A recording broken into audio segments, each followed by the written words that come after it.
कुछ ऐसे अमेजिंग इंसान जिन्होंने मुश्किलों के पहाड़ से लड़कर खुद को साबित किया।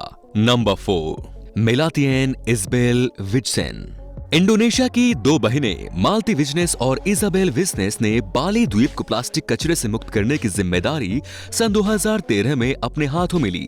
बाली द्वीप पर दोनों सगी बहनें सुबह से शाम तक अक्सर समुद्र तट को कचरा मुक्त बनाने का प्रयास करती हुई देखी जाने लगी।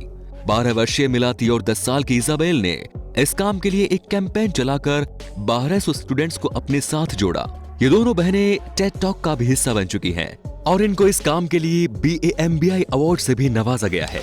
बाय बाय प्लास्टिक नाम से इन्होंने एक संगठन भी बनाया है। भूख हड़ताल करके इन्होंने गवर्नर से भी ये डिमांड की कि बाली द्वीप को प्लास्टिक मुक्त किया जाए। Number 3, the first child. कहते हैं शादी के बाद हर महिला की यही ख्वाहिश होती है कि वो मां बने, यानी कि वो मातृत्व सुख का एहसास महसूस करे। लुइस वार्नर नाम की इस महिला की भी ये इच्छा थी, लेकिन ये लगभग असंभव सा प्रतीत हो रहा था क्योंकि इनकी शादी को पूरे 20 साल हो चुके थे और अब तक 18 बार गर्भधारण करने के बाद तक बच्चा हर बार पेट में ही मिसकैरेज हो जाता था। कई जांच के बाद डॉक्टर ने बताया कि लुइस वार्नर एक दुर्लभ बीमारी से पीड़ित है। इस बीमारी में शरीर की कोशिकाएं ही भ्रूण पर हमला करके उसको नष्ट कर देती हैं। हालांकि डॉक्टर ने ये भी बताया कि इस बीमारी का कुछ हद तक इलाज संभव है और संभावना है कि लुइस ब्राउन फिर से मां बन सके। और इस उम्मीद में ही लुइस और उसके हस्बैंड एक बार फिर चांस लेने के लिए तैयार हो गए और इलाज होने के पूरे 37 सप्ताह यानी कि 9 महीने के गर्भधारण के बाद लुइस ने विलियम नाम के एक स्वस्थ लड़के को जन्म दिया।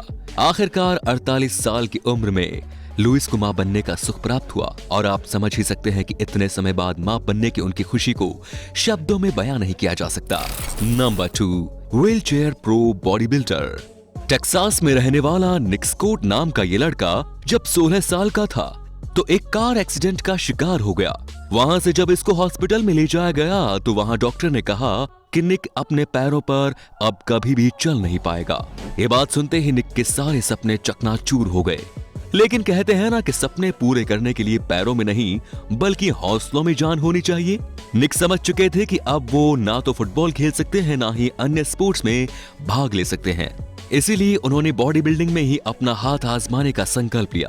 अपनी सच्ची लगन और कड़ी मेहनत के बल पर वे वर्ष 2016 में IFBB डालास प्रो शो के चैंपियन बने। लोग इनको बीस्ट के नाम से भी जानते हैं। इसके बाद निक ने लोगों में बॉडी बिल्डिंग के प्रति जागरूकता का प्रचार प्रसार करने का भी काम किया और सन 2016 में इन्होंने Arnold classic pro wheelchair championship भी अपने नाम की। Number 1, athlete born without legs. Jennifer Breakker नाम के इस लड़की का बचपन से ही सपना था कि वो बड़ी होकर जिम्नास्ट बने, लेकिन दुख की बात ये थी कि जन्म से ही उनके दोनों पैर नहीं थे। इस वजह से उसके पेरेंट्स ने भी उसे अनाथालय में छोड़ दिया। अनाथालय से उसे गेराल्ड और शैनोन ब्रिकर ने गोद ले लिया। जेनिफर इस परिवार के 3 लड़कों के साथ बड़ी हुई और उन्हें ये सिखाया गया कि असंभव कोई शब्द ही नहीं। इसी दौरान जेनिफर ने टेलीविजन पर ओलंपिक गेम्स को देखना शुरू किया जिसमें अमेरिकी जिम्नास्टिक्स टीम उन्हें बहुत पसंद थी। इसके साथ ही वर्ष 1996 की स्वर्ण पदक विजेता डोमिनिक मोचियानो उनकी आदर्श थी। जेनी ने बचपन में ही एक्रोबैटिक्स मूव सीख लिए थे और 7 वर्ष की उम्र में उन्होंने पिता गेराल्ड के साथ ट्रैम्पोलिन पर अभ्यास करना शुरू कर दिया, जिसके बाद वे इलिनॉय राज्य की चैंपियन ट्रम्बलर बन गई। जेनिफर बच्चों के साथ बेसबॉल, बास्केटबॉल और जिम्नास्टिक्स में भी हिस्सा लेती थी। 16 वर्ष की उम्र में उनके मन में एक सवाल आया कि उसके असली माता पिता कौन हैं। उसके बारे में जेनिफर की मम्मी ने बताया कि जिस परिवार में उनका जन्म हुआ था उनका सरनेम मोचियानो था।